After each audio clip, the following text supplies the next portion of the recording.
नमस्कार। आज हम एक बहुत ही ज़रूरी और ताज़ा मुद्दे पर बात कर रहे हैं। जी। जून 2025 में इसराइल और ईरान के बीच जो अचानक से ये संघर्ष भड़क गया है। हाँ, ये काफी तेजी से बढ़ा है मामला। बिल्कुल। हमारे पास एक दस्तावेज है, इसराइल ईरान संघर्ष, वैश्विक और व्यक्तिगत प्रभाव। तो आज हम इसी की थोड़ी गहराई में जाकर समझेंगे कि ये जो तनाव है इसका दुनिया पर और मतलब हम सब पर क्या असर पड़ रहा है। सही। तो शुरुआत हुई थी 13 जून 2025 को, जब इसराइल ने हवाई हमले किए। ऑपरेशन राइजिंग लायन नाम दिया इसे। हाँ, और निशाना बनाया गया ईरान के जो परमाणु और सैन्य ठिकाने हैं, जैसे नतांज, इस्फहान, यहाँ तक कि तेहरान के पास भी। और रिपोर्ट्स के मुताबिक कई बड़े ईरानी अधिकारी और शायद कुछ वैज्ञानिक भी मारे गए इसमें। जी। और ईरान का जवाब भी बहुत तेजी से आया। करीब 300 से 400 मिसाइलें और ड्रोन दागे उन्होंने इसराइल की तरफ। इतनी बड़ी संख्या में? हाँ, और चिंता की बात यह है कि इनमें से कुछ इसराइल के नागरिक इलाकों तक भी पहुंचे। तो मतलब दोनों तरफ अफरा तफरी मच गई होगी, तेहरान, तेल अवीव। बिल्कुल, दोनों शहरों में सायरन बजे, लोग बंकरों में भागे। खबरें तो ये भी हैं कि तेहरान से करीब 3 लाख से ज्यादा लोग शहर छोड़कर चले गए हैं, मतलब पलायन कर गए हैं। 3 लाख, ये तो बहुत बड़ा आंकड़ा है। जी, लेकिन जैसा आपने शुरू में कहा, ये सिर्फ मतलब एक फौजी टकराव नहीं है, इसका असर तो पूरी दुनिया महसूस कर रही है। सही। तो चलिए पहले इसी वैश्विक असर को थोड़ा खोलते हैं। सबसे पहले शायद ऊर्जा संकट, तेल की कीमतें। एकदम, तेल की कीमतें तो फौरन 7 से 11% तक उछल गईं। और भारत जैसे देश के लिए तो ये सीधी चोट है। हम अपना ज्यादातर तेल बाहर से ही मंगाते हैं। बिल्कुल, पेट्रोल डीजल महंगा होगा तो मतलब ट्रांसपोर्ट महंगा होगा, और फिर तो खाने पीने की चीजें, सब पर असर आएगा। और क्या लगता है, ये कीमतें यहीं रुकेंगी या और बढ़ सकती हैं? देखिए, अनुमान तो ये है कि ब्रेंट क्रूड, जो एक तरह से दुनिया भर के लिए बेंचमार्क है, वो $75 से बढ़कर $100 प्रति बैरल तक भी जा सकता है। $100। हाँ, और ये सिर्फ सप्लाई का डर नहीं है, ये असल में जो भू राजनीति है उसमें भरोसे की कमी को भी दिखाता है। इसका असर शायद तेल की कीमतों से भी ज्यादा गहरा हो सकता है। भारत जैसे देशों में महंगाई बढ़ना तय है, ट्रांसपोर्ट, खाना, बिजली, सब कुछ। ऊर्जा के अलावा ये वित्तीय बाजारों में क्या हो रहा है? वहां भी तो उथल पुथल मची होगी। बहुत ज्यादा। ग्लोबल स्टॉक मार्केट गिरे हैं। जैसे अमेरिका का डाउ फ्यूचर्स है, वो एक ही दिन में 600 पॉइंट नीचे चला गया। हो। हाँ, और ऐसे में निवेशक क्या करते हैं?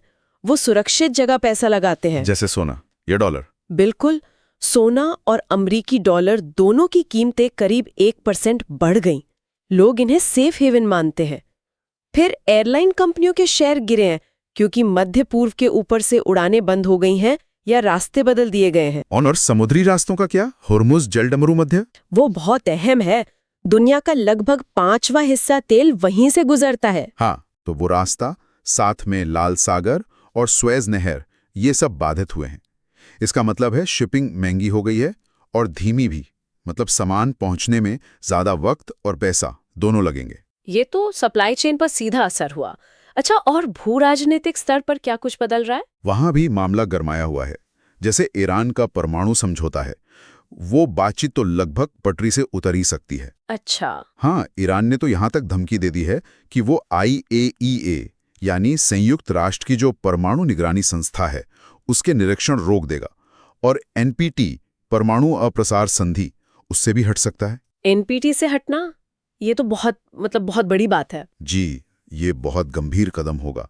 और इससे खाड़ी के देशों, चीन, रूस, अमेरिका, यूरोप, इन सब के बीच जो कूटनीतिक समीकरण हैं, वो और ज्यादा उलझ सकते हैं। तो ये तो हुई बड़े पैमाने की बातें, बाजारों की गिरावट, तेल की कीमतें, देशों के रिश्ते। लेकिन ये सब जमीन पर, मतलब आम आदमी की रोजमर्रा की जिंदगी पर कैसे असर डाल रहा है? देखिए, सबसे सीधा असर तो जेब पर ही है। जैसा हमने कहा, ईंधन महंगा मतलब लगभग हर चीज महंगी। हाँ।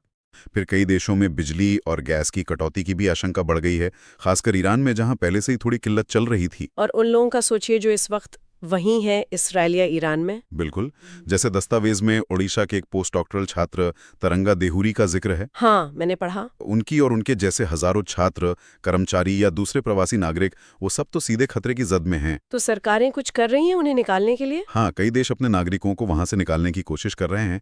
भारत सरकार ने भी वहां जो भारतीय हैं उन्हें सलाह दी है कि वो आपातकालीन शेल्टर में रहें और दूतावास के संपर्क में रहें, सारी सूचनाओं पर नजर रखें। ये तो सुरक्षा की बात हुई। आर्थिक दबाव का क्या? वो भी बढ़ रहा है। महंगाई बढ़ रही है तो घर का बजट बिगड़ रहा है, लोगों की बचत पर असर पड़ रहा है, निवेश करने से लोग हिचक रहे हैं। और एक और बात, बहुत से प्रवासी कामगार मध्य पूर्व में काम करते हैं, खेती में, रेस्तरां में, कंस्ट्रक्शन में। अगर वो वापस आते हैं या उनकी यात्रा में रुकावट आती है तो उसका असर यहाँ स्थानीय बाजारों और सेवाओं पर भी पड़ सकता है। तो अगर हम सब बातों को समेटें तो क्या मुख्य चीजें निकल कर आ रही हैं? मोटे तौर पर देखें तो तेल महंगा हो रहा है, जिससे बाकी जरूरी चीजें भी महंगी हो रही हैं। ठीक है। वित्तीय बाजार अस्थिर हैं, जिससे लोगों की बचत और निवेश पर असर पड़ रहा है। जो लोग विदेश में हैं, खासकर इजराइल और ईरान में, उनकी सुरक्षा एक बड़ी चिंता है। सही। सामान की सप्लाई चेन में रुकावट आ रही है और एक लंबे समय तक चलने वाली राजनीतिक अस्थिरता का खतरा भी बन गया है। हाँ, तो ये संघर्ष सिर्फ टीवी की हेडलाइन नहीं है, ये तो सीधे सीधे लोगों की रोज की जिंदगी, उनकी आर्थिक सुरक्षा, यहाँ तक कि उनकी जान की सुरक्षा से जुड़ गया है। बिल्कुल सही कहा आपने, ये हर किसी से जुड़ा है, किसी न किसी तरह से। और जाते जाते शायद एक सवाल हम सोचने के लिए छोड़ सकते हैं। ये जो अभी का संकट है, इसके तात्कालिक असर तो हम देख ही रहे हैं जी। लेकिन लंबे समय में ये संघर्ष दुनिया की बड़ी ताकतों के रिश्तों को, या जैसे दुनिया ऊर्जा के लिए किन देशों पर निर्भर करती है, उन रणनीतियों को कैसे बदल सकता है, हाँ। इस पर शायद सोचने की जरूरत है। हाँ, ये एक बहुत महत्वपूर्ण सवाल है कि इसके दीर्घकालिक परिणाम क्या होंगे।